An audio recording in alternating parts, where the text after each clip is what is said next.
Welcome to our session, Better Spaces is a Health and Happiness Solution for Today's Hybrid Workplace. My name is Dr. Paul Cachoa with PAR5 Physical Therapy in Randolph, New Jersey, and I've partnered with them to bring you an easy and educational workday session.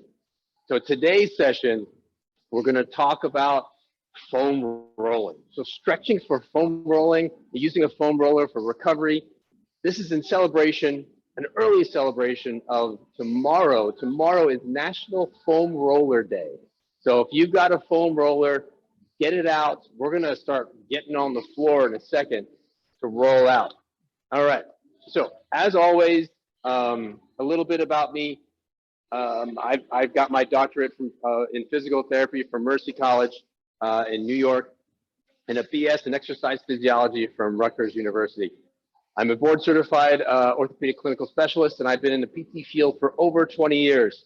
And I'm also a Titleist Performance Institute certified golf medical professional. All right, so without further ado, I hope you guys and ladies, gentlemen, have your foam rollers out. I'm gonna tilt my camera down so you can see. I've got my setup right here. There's a lot of different foam rollers that you could use. I've got one right here. This is our standard 3-foot long one. Okay, and they come in different densities as well. I have another one here that's about a foot and a half long. It's the shorter version, and it's a little bit denser, and it has a vibrating component in it. But basically, we're going to start with our foam roller. I'm going to use the standard one, and we're going to start on our lower back. I want to make sure that my camera is all set up here.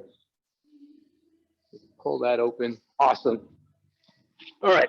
So we're going to start on the back here, working on the mid back. And this, I think, will be good, especially if you've been working at your desk, sitting down and hunched over. We want to improve our posture and get into this thoracic spine, we call it.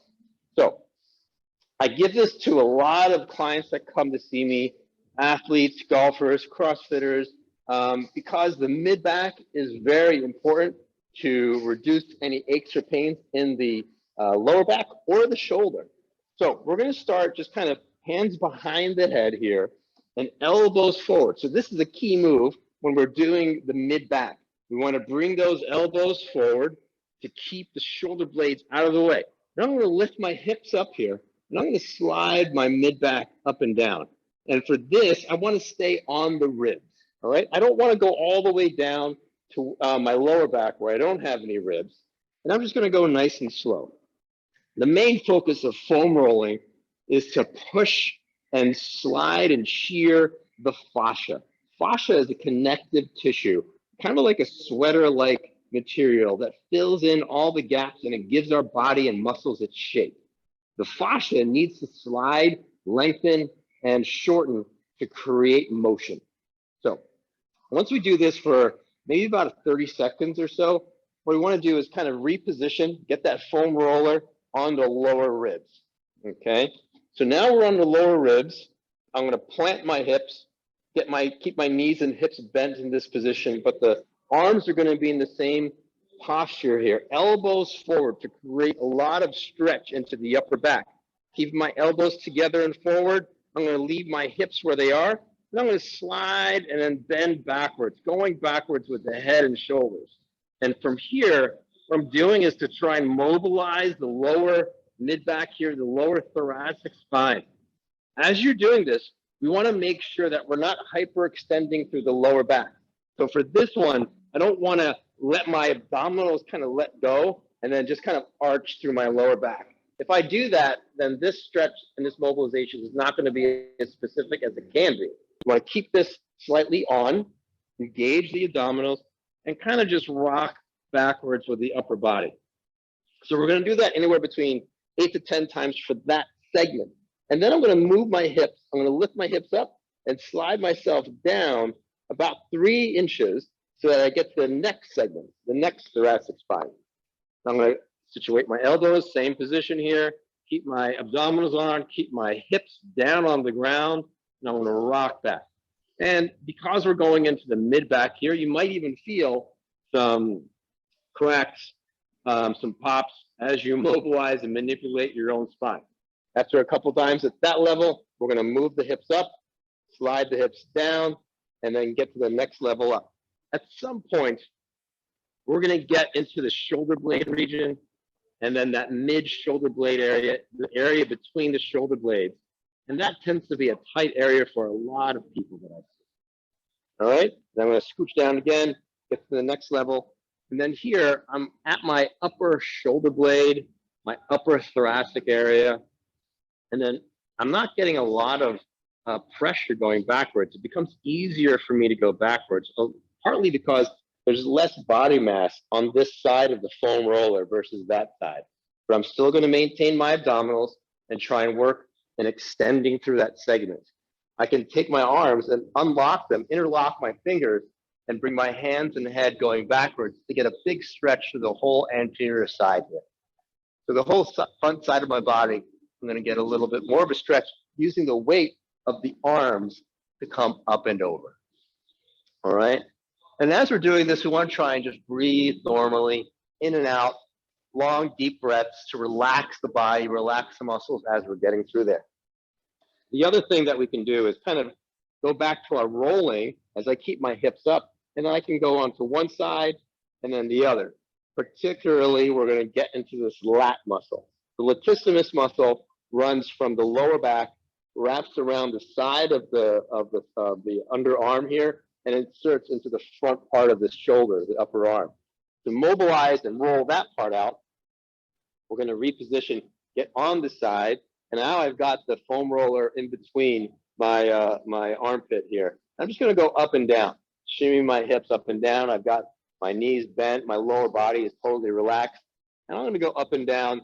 And as we get into the muscle, as we get into the meat, we really want to look for tender spots.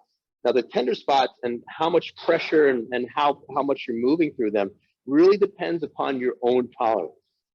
We never want to push into a sharp, painful area. As you're doing this, if this is your first time rolling, there might be spots that are super tender, super uncomfortable. You can kind of just pass on them and then kind of just lean away and don't spend a lot of time on them.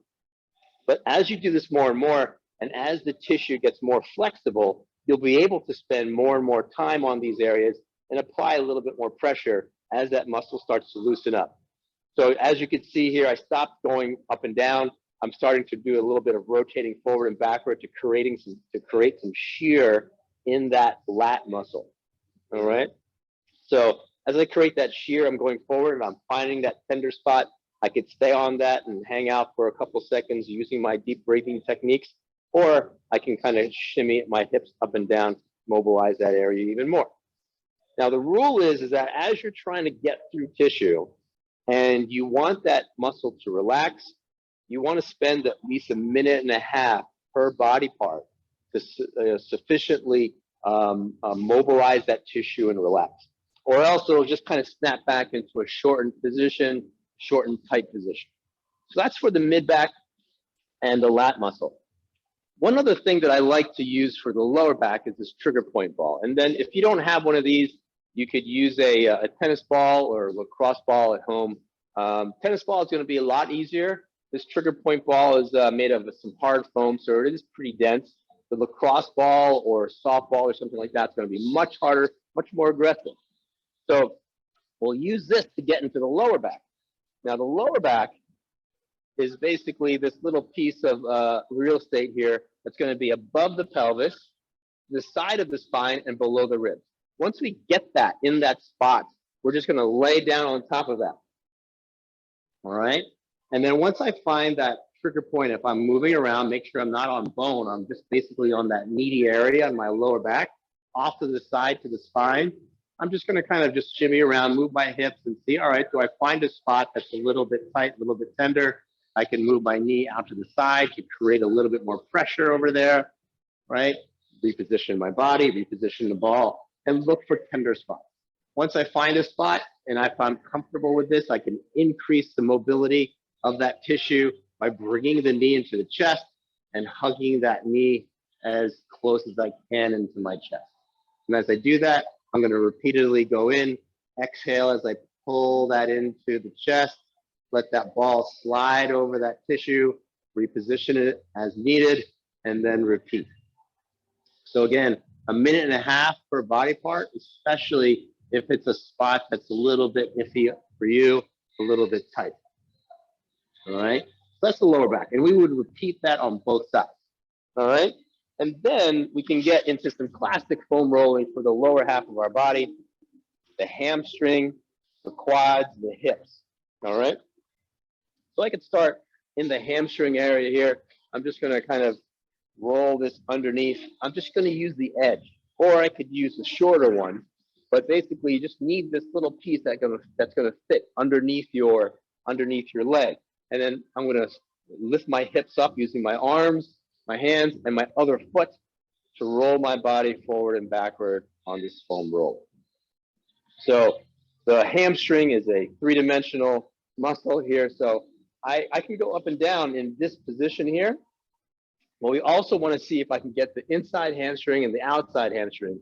So we could kind of rotate the hip a little bit and then get a little bit of outside hamstring or inside hamstring if I turn my foot in a bit. All right. So it's basically this movement right here, rotating the foot in or out, or rotating the leg in or out to get different parts of my hamstring. All right.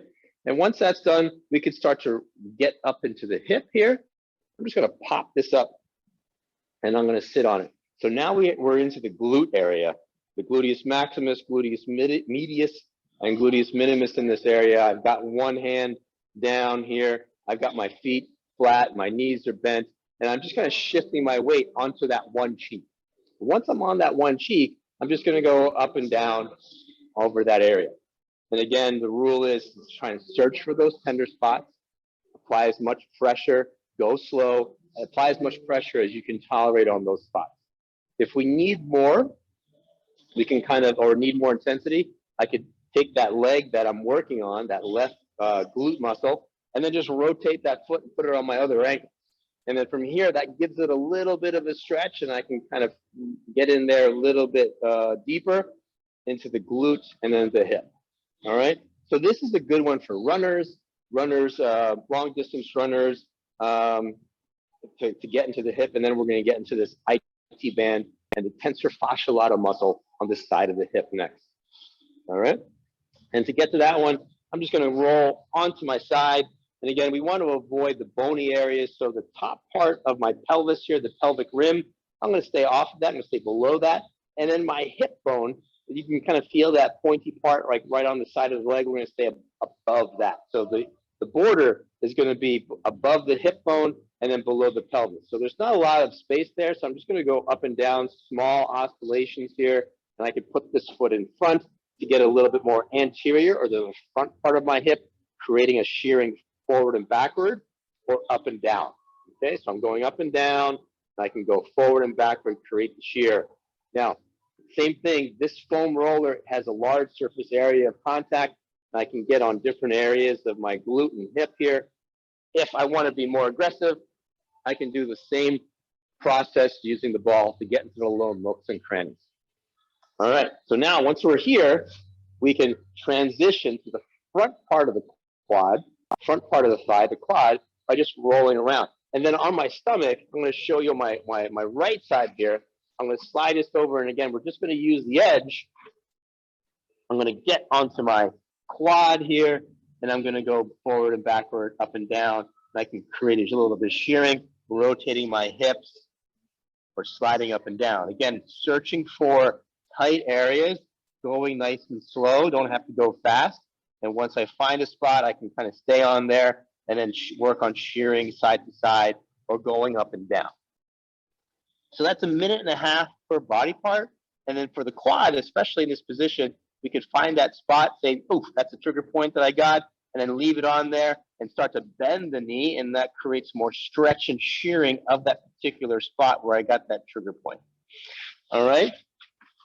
So that's for the quads, the hips, and the hamstrings. We can go into the calf now. And the calf, we're just going to kind of bring it right here. You can see that on my camera, perfect. And then just kind of roll through my calf. I can keep my hips down to start, but if I need more pressure and I need to find a spot that's a little bit tender, I'm going to lift my hips up and apply a little bit more pressure on there. All right. And once I find a spot, oh, that seems to be a little bit tender, I can shear my ankle or shear my leg side to side, as well as going up and down. And to apply more pressure on a spot there, I can cross my leg over that. And then just the weight of my other leg creates a little bit more intensity. Ooh, that's a good one there that I can work on for a minute. And then even moving the ankle up and down, which will help create some shearing. The ultimate goal is to create these tissue layers and have them slide on one another. So if I'm pinning down a muscle with my other leg, I can move that muscle still by moving the ankle up and down. So the joints that that muscle attaches to, that's basically moving to create that shearing. All right. So we're going side to side, and we can also, crisscross the other side. And I got a lot of questions always about, like, can I do both legs at the same time and then do it this way? I mean, that's a little bit more complicated in terms of lifting your body weight and getting it on there. I like to do one leg at a time because that really allows you to kind of get all the different parts of the muscle, different angles, different sides, and also concentrate on where you have issues, where do you feel the most tight. If we start to do two legs or two limbs at the same time, that creates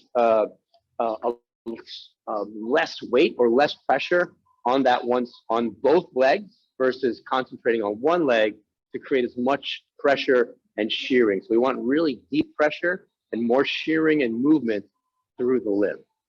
All right. So that's our quick and easy foam rolling for our back and hips, our lower body. Those tend to be the tightest spots for a lot of the clients that I see.